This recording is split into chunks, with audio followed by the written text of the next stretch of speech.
كلامه المجيد لقد كان لكم في رسول الله أسوة حسنة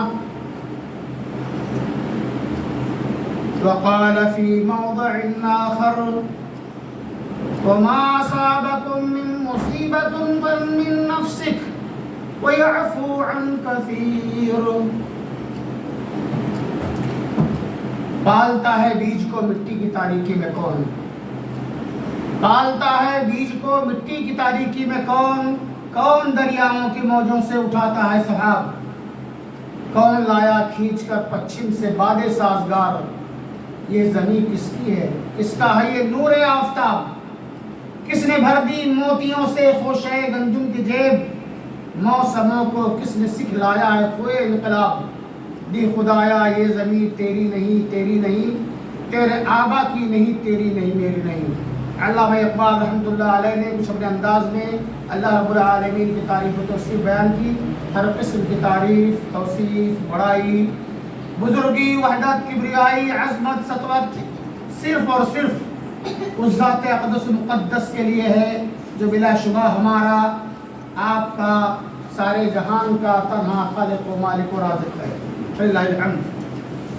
اس کے بعد بے شمار درود و سلام نازل ہوں تمام انبیاء کرام، بالخصوص ہمارے آخر نبی سرور کائنات جناب محمد رسول اللہ صلی اللہ علیہ وسلم پر، جنہوں نے اپنی 63 سالہ زندگی ہماری بھلائی کے لیے وقف کر دی. آئیے اسے محترم اور مشفق نبی پر ہم اور آپ درود بھیجیں. اللہم صلی علی محمد وعلی آل محمد کما صلیت علی ابراہیم وعلی آل ابراہیم انک حمید مجید. اللہم بارک علی محمد وعلی آل محمد کما بارکت علی ابراہیم وعلی آل ابراہیم انک حمید مجید. محترم حاضرین،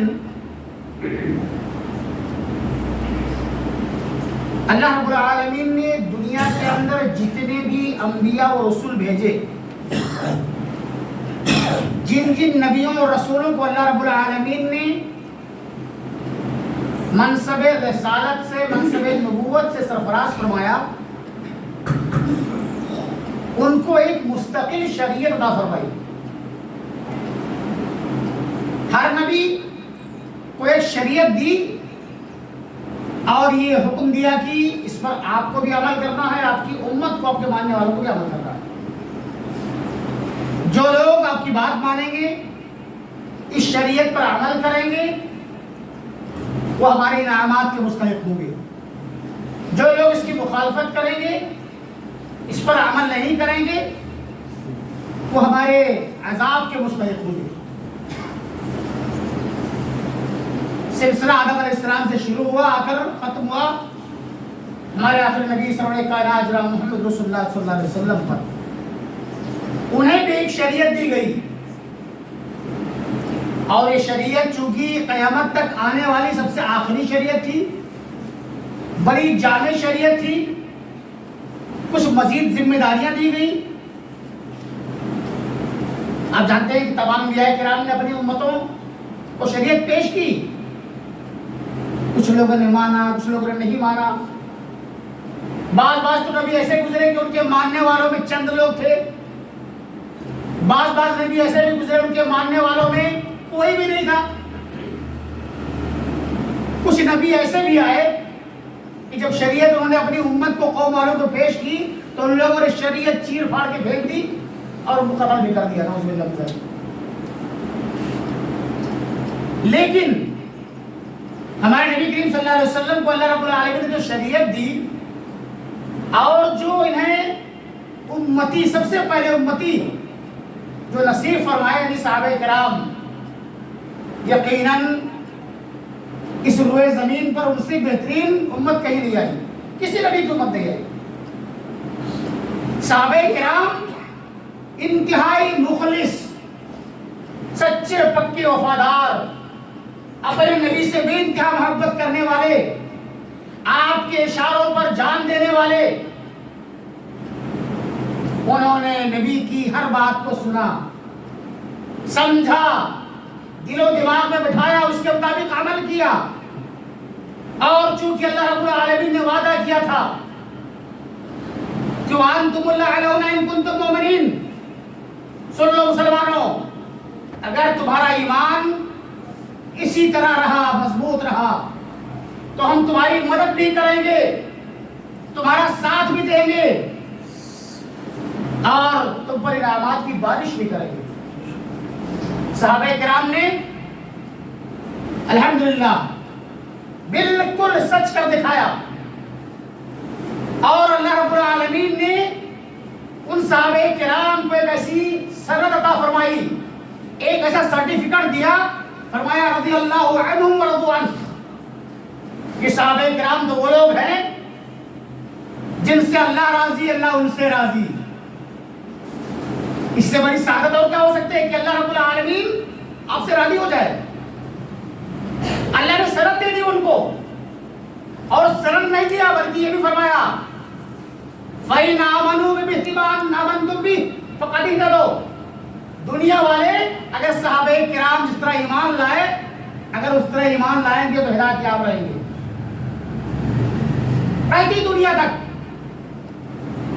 میرے بھائی، حالانکہ آپ کے مخالفین کی تعداد کچھ کم نہیں تھی، آپ کے گھر والے، خاندان والے، محلہ والے، پڑوس والے، شہر والے، جب انہوں نے اپنی دعوت کو پیش کیا اور اس سے مخالفین پیدا ہو گئے، ماننے والوں کو پریشان کرتے، حیران کرتے، قتل بھی کر ڈالتے.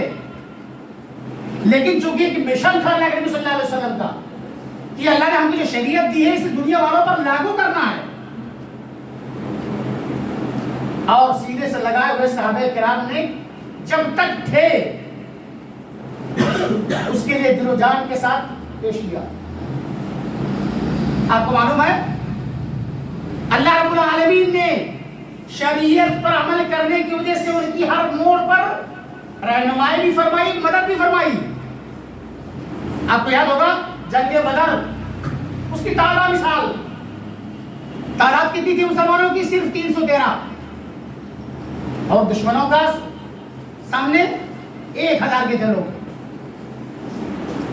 313 کہاں 1000 کی فوج. لیکن یاد رکھ لیجئے وہ جو آئے تھے مشرکین، دشمن، وہ تمام نئے نئے ہتھیاروں سے لیس تھے، جبکہ مسلمانوں کے پاس لاٹھی ڈنڈے کے علاوہ کچھ تھا نہیں، چند تلواریں موجود تھیں. وہاں پر ان کے ایمان کی قوت کام آئی، اللہ رب العالمین نے مدد فرمائی، اور پہلی جنگ کے اندر مسلمانوں کی ایسی کامیابی عطا فرمائی کہ جو ان کے دشمن تھے، مشرکین تھے، کام ہوئے. ہر موڑ پر مدد فرمائی انہوں نے. اور میرے بھائی، اس کے بعد جب اللہ کے نبی صلی اللہ علیہ وسلم کے زمانے کے بعد صحابہ کرام کا نمبر آیا، خلفائے راشدین نے، یہاں تک کہ حضرت عمر بن خطاب کا جب زمانہ آیا تو جو سب سے بڑی آپ کی دشمن قوم تھی ایران اور روم کی قوم ہے. اس وقت کی سب سے بڑی حکومت ایران کی اور روم کی تھی، مسلمانوں کے جانی دشمن تھے.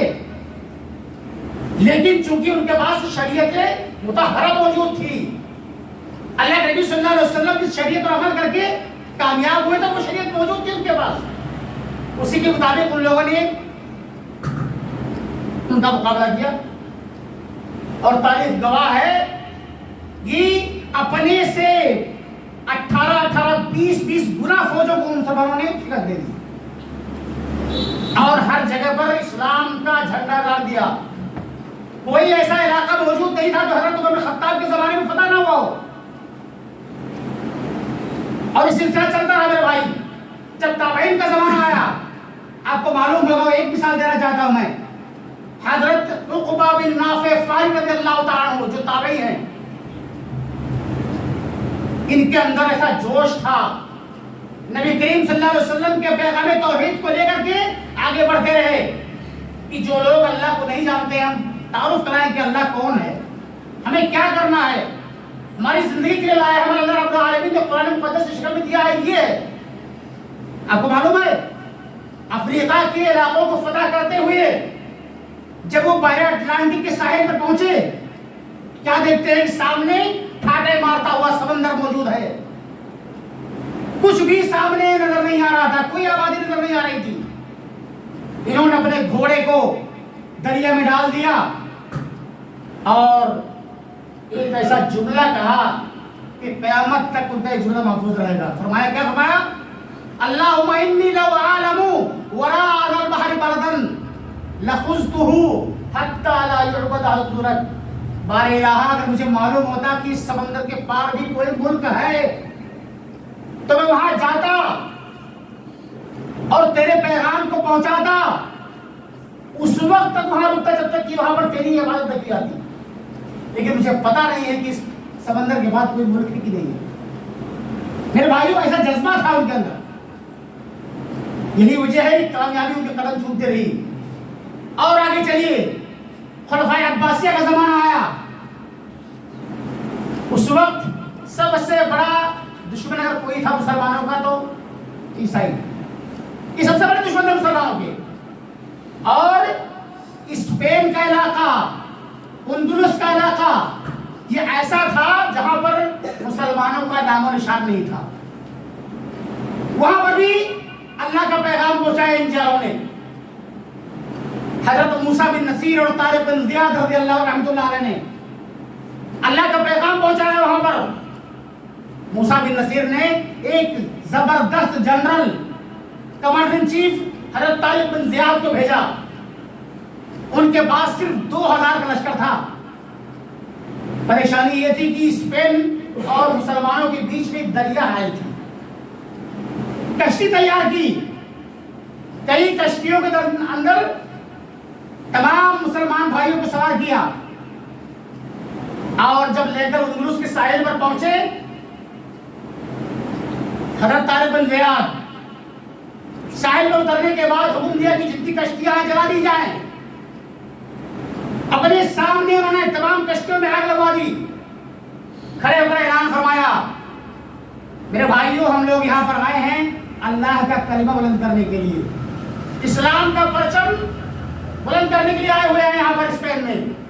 دیکھیے، بھاگنے کا پیچھے کوئی راستہ نہیں بچا ہے. کشتیاں جا چکی ہیں، ختم ہو چکی ہیں، جل چکی ہیں. اگر بھاگو گے تو سمندر میں ڈوب کے مرو گے. اور سامنے تمہارے دشمن کا ملک ہے، تمہارے بھی دشمن ہے، وہ اسلام کے بھی دشمن ہے، وہ اللہ کے بھی دشمن ہے، وہ نبی کے بھی دشمن ہے. وہ اب ایک ہی راستہ بچا ہے، اپنی ایمانی ہے غیرت اور حمیت کا ثبوت دو، اللہ کا نام لے کر بڑھو. مجھے اللہ کی ذات پر مکمل یقین ہے کہ کامیاب ہوگے. تاریخ گواہ ہے کہ ان لوگوں نے عہد کیا کہ ہم لوگ بھاگیں گے نہیں، ہماری جانیں چلی جائیں گی لیکن اللہ رب العالمین کا کلمہ ہم بلند کرتے رہیں گے. اور تاریخ گواہ ہے کہ چند مہینوں کے اندر ان 2000 مسلمان فوجیوں نے حضرت طارق بن زیاد رحمۃ اللہ علیہ کے کمانڈری میں رہ کر کے وہ کارنامہ انجام دیا کہ کئی علاقے فتح ہو گئے. ہر علاقے میں اللہ رب العالمین کا نام مسجدوں کے اندر شکل میں مسجدیں آباد ہو گئی. اسلام کا پرچم لہرانے لگا اور دیکھتے ہی دیکھتے پوری دنیا میں چھا گئے وہ.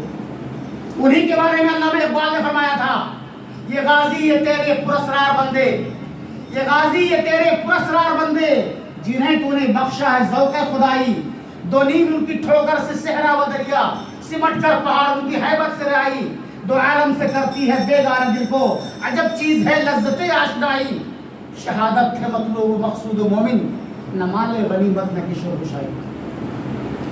میرے بھائی، تاریخ گواہ ہے کہ اس کے بعد مسلمانوں نے پیچھے پلٹ کر نہیں دیکھا. پوری اسپین پر مسلمانوں کو قبضہ ہو گیا. تقریباً 900 سال تک مسلمانوں نے حکومت کی. لیکن جو زمانہ گزرتا گیا، لوگوں کے اندر جو جوش تھا ایمانی ٹھنڈا پڑ گیا. ایمانی غیرت ختم ہوتی گئی، دین سے دور ہوتے گئے، شریعت سے ان لوگوں نے منہ موڑ لیا. اور پھر اس کے بعد سے مسلمانوں کی الٹی گنتی شروع ہو گئی. اب اندازہ کیجیے 900 سال تک مسلمانوں نے حکومت کی تھی وہاں پر، اور وہاں پر زبردست مسلمانوں کی تاریخی یادگار تعمیر کیا ہوا ہے. مسجد قرطبہ آج بھی موجود ہے. ان لوگوں نے اپنی عین وقت میں مسجد قرطبہ بنائی جو عظیم الشان شاہکار ہے اس زمانے کے مسلمانوں کی. بہت شاندار مسجد. مسلمانوں کو ناز تھا کہ مسجد قرطبہ جیسی مسجد ہمارے پاس موجود ہے.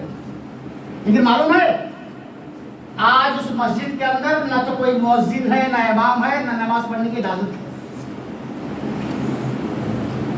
آج وہ سیاحوں کے لیے کھول دیا گیا ہے. لوگ اپنے کتوں کو لے کر اس میں گھومتے ہیں. کیوں؟ اللہ اقبال نے فرمایا تھا آج تجھ کو بتاؤں میں تقدیر امم کیا ہے. آج تجھ کو بتاؤں میں تقدیر امم کیا ہے. شمشیر و سنا اول تاؤس و رباب آخر. جو مسلمانوں نے ایک تاریخ رچی تھی وہ ایمان کے بلبوتے پر، جہاد کے بلبوتے پر، شوق شہادت کے بلبوتے پر، بعد کے لوگوں نے عیش و عشرت میں ڈوب کر، شباب کباب میں ڈوب کر کے سب ختم کر دیا. اور پھر ایک زمانہ ایسا آیا کہ وہ عیسائی حکومت تاج میں تھی کہ مسلمان جنہوں نے ہم کو اس دنیا سے ملک سے ختم کیا تھا ان کا زوال کب آتا ہے. جب دیکھا کہ ان لوگوں نے شریعت کا عمل کرنا چھوڑ دیا ہے، وہ لوگ کمزور نفس کو سمجھتے تھے، پکڑنا شروع کیا. آہستہ آہستہ آہستہ آہستہ دیمک کی طرح داخل ہوئے اور مسلمانوں کی صفوں کو چال کر رکھ دیا. پھر سب سے جو آخری خلیفہ اس زمانے میں تھا اس نے جب دیکھا کہ ہماری پوری حکومت چلی گئی، سارے علاقوں پر عیسائی لوگ قابض ہو گئے ہیں، صرف ایک علاقہ بچا تھا یہی جہاں پر مسجد قرطبہ اور الحمرا موجود تھے. آخر میں وہ عیش و عشرت میں ایسا ڈوبا کہ اس نے اپنے ایک عیسائی فیڈرل حاکم کو کہا کہ ایک کام کیجیے، حکومت آپ کیجیے، ہم کو آرام سے رہنے دیجیے، کوئی بات نہیں ہے. کیا چاہیے تھا اس کو؟ یہ راضی ہو گیا حکومت دینے کے لیے. اور اس کے سامنے ہی اس کا جو پادری تھا اسلام کا پرچم جو جھنڈا لگا ہوا تھا صدیوں سے نکال کے نیچے پھینکا اور اپنا عیسائی پرچم پھر سے لگا دیا اور پھر آہستہ آہستہ تمام مسلمانوں کو وہاں سے ختم کیا. باقاعدہ لوگوں نے بھیک مانگی کہ ہم کو ہماری جان بخش دو. کچھ لوگ تو عیسائی بن گئے مسلمانوں میں سے، کچھ لوگوں کو مار ڈالا گیا اور کچھ لوگوں کو سمندر میں جہاز میں بھر کر دیا گیا کہ ہم تم کو دوسرے ملک پہنچا دیں گے، راستے ڈبو دیا. نام و نشان ختم ہو گیا میرے بھائی. آج بھی مسجد قرطبہ موجود ہے. سیاح لوگ اپنے وہاں پر کتوں کو لے کر جاتے ہیں گھومنے کے لیے. غیر محرم عورتیں مختصر سا لباس پہن کے اس کے اندر گھومتی ہیں. نماز پڑھنے کی اجازت نہیں ہے. اگر نماز پڑھ لے تو یہاں پر فوراً جیل. علامہ اقبال گئے تھے ایک کونے میں انہوں نے نماز پڑھی تھی، بہت روئے کہ اللہ رب العالمین کبھی ہمارے ماتھے کی تاج تھی یہ مسجد، تو نے ہم سے چھین لی. میرے بھائی میں نے مثال اس لیے دی ہے کہ 900 سال حکومت کرنے کے بعد مسلمانوں سے اندلس اسپین کا ملک کیوں چھین گیا؟ اس کی ایک ہی وجہ ہے شریعت سے دوری. ہندوستان کے اندر بھی ہمارے آبا و اجداد نے 900 سال حکومت کی ہے. ان کے بھی ایک عروج کا زمانہ تھا اور آج بالکل اسی آخری منزل پہ پہنچ گئے جہاں پر ان کا اندلس والوں مسلمانوں کا آخری تاجدار موجود تھا. اب ہمارے پاس کیا ہے؟ ہمارے جو آبا و اجداد جو بادشاہ تھے ان راجاؤں مہاراجوں نوابوں نے کیا دیا مسلمانوں کو؟ نہ کوئی مدرسہ دیا، نہ کوئی یونیورسٹی بنائی، نہ کوئی تعلیمی کوئی درسگاہ بنائی. خالی یہ مقبرے، یہ قلعے، یہ ہمارے کس کام آئے؟ سب ہم سے چھین لی گئی اور شریعت پر عمل نہ کرنے کی وجہ سے ہماری سب کچھ چیزیں چھینتی رہی. آج ہم ایک مسجد کے چلے جانے پر رو رہے ہیں. ایسی سینکڑوں مسجدیں ہندوستان کے اندر موجود ہیں کہ ہمارے نماز نہ پڑھنے کے لیے لگے ہوئے ہیں اس میں. میں کچھ مسجدوں کے نقشے اپنے جیب میں رکھا ہوں، میں موبائل کے اندر باقاعدہ جو گائے بھینس کے اپلے ہوتے ہیں کنڈے اس کے اوپر پات کرتے ہیں مسجدوں کے اندر. مسجد کھلی ہوئی ہے، کوئی نماز پڑھنے والا نہیں، اور جب نماز پڑھنے والا نہیں ہوں گے تو ظاہر ہے کہ کوئی بھی قبضہ ہی کرے گا اس کو. ارے مسجد آباد ہے الحمدللہ، کسی کی ہمت نہیں کہ آپ کے اس پر حملہ کر دے. تو اگر ہم باقی رہنا چاہتے ہیں تو توحید پر قائم رہیں. وہ شریعت جو لے کر صحابہ کرام اٹھے تھے وہی ایک راستہ بچا ہے کہ اگر ہم شریعت کی طرف پلٹ جائیں تو انشاءاللہ ہماری زندگی کامیاب ہو سکتی ہے. ایک ہی راستہ بچا میرے بھائی. ابھی کل پرسوں کی بات ہے، بہت دکھ ہوا. ابھی تک بورڈ لگا ہوا تھا مسجد کا، اس پر مندر کا بورڈ لگا دیا گیا. یہ کیا دیکھ رہے ہیں؟ یہ کوئی تعجب بات نہیں ہے. ہماری ایمانی کمزوری کی وجہ سے یہ دن دیکھنے کو آ رہے ہیں سامنے. اگر ایسا ہی رہا تو جو چاہے کریں گے. آج ہماری تعداد کتنی معلوم ہے؟ پوری دنیا کے اندر 200 کروڑ مسلمان ہیں. ہندوستان کے اندر 30 کروڑ سے اوپر میں مسلمان ہیں میرے بھائی، 30 کروڑ سے اوپر. سکھوں کو دیکھیے ان کی تعداد کتنی ہے. وہ اپنے شریعت پر عمل کر رہے ہیں، لوگ لوہا منوائے ہوئے ہیں، لیکن ہم نے اپنی شریعت پر عمل کرنا چھوڑ دیا ہے. ایک اللہ کو پوجنے کے بجائے ایک اللہ کے ساتھ ہم نے بہت سے لوگوں کو شریک کے اڈے دیکھیے. آج پورے ہندوستان کے اندر خالی درگاہ، خالی مزارات. توحید کا نام لینے والا کوئی نہیں ہے. یہ الحمدللہ اللہ کی مہربانی ہے کہ اللہ نے چند ہمارے بھائیوں کو توفیق دی کہ توحید کو اپنے سینے سے لگائے ہوئے بیٹھے ہوئے ہیں. اور سمجھتا ہوں کہ انشاءاللہ اگر مسلمانوں کو کامیابی ملی تو انہی توحید پرستوں کی وجہ سے ملے گی انشاءاللہ. اللہ رب العالمین موحدوں کی مدد کرتا ہے، مشرکوں کی مدد نہیں کرتا ہے. آج ہم اگر روتے ہیں تو اپنے عمل کو روئیں، اپنی قسمت کو روئیں. وما اصابکم من مصیبت فمن نفسکم. جو تمہیں پریشانی آ رہی ہے وہ اللہ رب العالمین نے آپ کو پریشانی میں گرفتار نہیں کیا ہے. اللہ نہیں چاہتا ہے کہ آپ کی قسمت خراب ہو جائے، آپ کی زندگی اجیرن ہو جائے، برباد ہو جائے. اللہ نہیں چاہتا ہے کہ آپ کو لوگ ذلیل کریں. وہ ہمارے اپنے کیے کی سزا کو مل رہی ہے. آج اگر توحید کا نام لے لیا جائے اپنے ہی بھائی لوگ ڈر کاٹنے کے لگ جاتے ہیں. میرے بھائی ہمارے پاس وقت نہیں بچا ہے. دیکھیے تب تک ہم لوگ محفوظ رہے ہندوستان کے اندر کچھ پتہ نہیں ہے، اس لیے کہ چاروں طرف ہمارے سامنے جال بن دیا گیا ہے.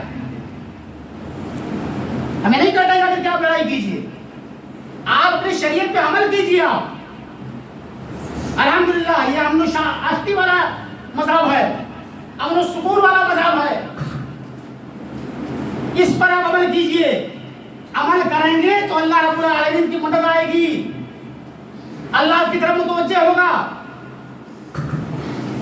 نبی کریم صلی اللہ علیہ وسلم کی حدیث ہے کہ ایک زمانہ ایسا آئے گا کہ یہ کافر قومیں خود بھی تمہارے اوپر ٹوٹ پڑے گی اور اپنے ساتھ دوسرے لوگوں کو ملا لیں گی، اور تمہارا صفایا ایسے ہی کر دیں گی جیسے کہ چند لوگ دسترخوان میں جب جاتے ہیں تو کھانے والے چیزوں کو صاف کر دیتے ہیں. کسی صحابی نے پوچھا ابھی قلت نحن من رسول اللہ، اللہ رسول صلی اللہ علیہ وسلم کا ہماری تعداد اس وقت کم ہوگی؟ تو آپ نے فرمایا نہیں، بل انتم یومئذ کثیر، تمہاری تعداد تو بہت زیادہ ہوگی. وَلَكِنَّكُمْ غُثَاءٌ كَغُثَاءِ السَّيْلِ، تمہاری حیثیت سیلاب کے کوڑا کرکٹ کی طرح سے ہوگی. ہم نے دیکھا ہوگا کہ سمندر یا ندی میں سیلاب آتا ہے اپنے ساتھ کتنے کچرے بہا کر لے کے آتا ہے. تو اللہ کے نبی صلی اللہ علیہ وسلم نے فرمایا کہ تمہاری حیثیت بالکل اتنی ہی ہوگی جتنی کہ سیلاب کے کوڑا کرکٹ کی ہوتی ہے، کچرے کی ہوتی ہے.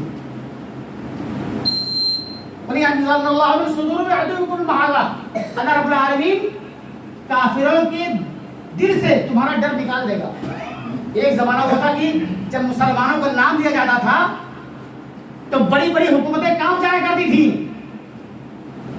یہ اللہ رب العالمین نے مسلمانوں کو ایک انعام دیا تھا کہ ان کا نام سن کر کافر قومیں کانپ جایا کرتی تھی.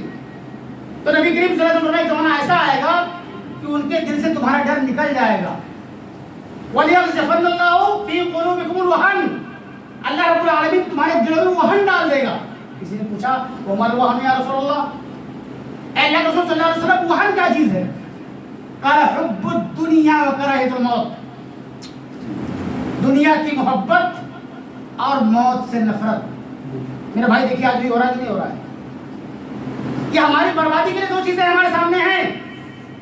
اگر ہم دنیا کی محبت میں گرفتار ہوئے, دیکھیے مال کمانے سے شرم نہیں ہوتا ہے, آپ کمائیے, کروڑ پتی بن جائیے, لاکھ پتی بن جائیے, اللہ نے انعام دیا ہے تو انعام کا اظہار بھی کیجیے. آپ مال کمانے سے نہیں روکا آپ کو, مال کی محبت میں گرفتار ہونے سے روکا ہے کہ آدمی جب مال کی محبت میں گرفتار ہوتا ہے تو اللہ کو بھول جاتا ہے. اور ہمیں موت سے ڈر ہے. آج دیکھیے ہم لوگ ایک عجیب و غریب خوف سے ڈرے ہوئے ہیں, ہر آدمی ڈرا ہوا ہے کہ پتہ نہیں کیا ہو, پتہ نہیں کیا ہو. صحابہ کرام ڈرتے نہیں تھے, وہ اللہ کے بھروسے پر شریعت کو اپنے ساتھ رکھتے ہوئے ایک اللہ کے لیے کچھ بھی کرنے کے لیے تیار ہو جاتے. چلو آج ہم لوگ اگر کوئی کہہ دیا جائے کہ چلو بھائی چلنا ہے اللہ کے راستے میں, کوئی تیار نہیں ہوگا. تو اپنے اندر ایمان پیدا کریں میرے بھائی, شریعت پر عمل کریں. آج ہماری مسجدیں خالی رہتی ہے, ماشاءاللہ دیکھو مسجد بھری ہوئی لگ رہی ہے, ابھی عصر کی نماز میں دیکھیے گا. تو جب تک ہم لوگ یہ مزاج نہیں بنائیں گے کہ ہم کو شریعت پر عمل کرنا ہے, 5 وقتہ نماز کو قائم کرنا ہے, زکوٰۃ کو ہم شریعت کے مطابق دیں گے, اسلامی جتنی تعلیمات اس پر عمل کریں گے, تب تک اللہ رب العالمین ہماری مدد نہیں کرے گا. اللہ رب العالمین سے دعا ہے کہ اللہ رب العالمین ہماری حفاظت فرمائے, اللہ رب العالمین ہمارے مسجدوں کی حفاظت فرمائے, ہمارے مدرسوں اور اسلامی درسگاہوں کی حفاظت فرمائے, ہماری قوم کی حفاظت فرمائے. اللہ رب العالمین ہماری ماں بہنوں کی حفاظت فرمائے, ہمارے بیٹیوں بہنوں کی حفاظت فرمائے, اور ہمارے بھائی جو دین سے دور ہیں اللہ رب العالمین دین سے قریب کر دے. اللہ رب العالمین ہمارے مسلمان بھائیوں کو عقل سلیم نوازے تاکہ وہ اپنی شریعت میں اختلاف کر سکے. اے اللہ رب العالمین ہم تیرے ہی ماننے والے ہیں, تو ہمیں رسوا نہ کرنا. ہمارے جتنے بھی جماعت کے ہمارے بھائی بیمار ہیں اللہ رب العالمین کو شفا کاملہ عطا فرمائے, اور جو بھائی ہمارے آبا و اجداد اللہ کے پیارے مشکل ہیں اللہ رب العالمین ان کی قبروں کو نور سے بھر دے, کروٹ کروٹ اپنا جنت نصیب فرمائے. جو بھائی ہمارے دل سے دور ہمیں دل سے قریب کر دے, اللہ رب العالمین کو ہماری ہر جگہ حفاظت فرما. آمین.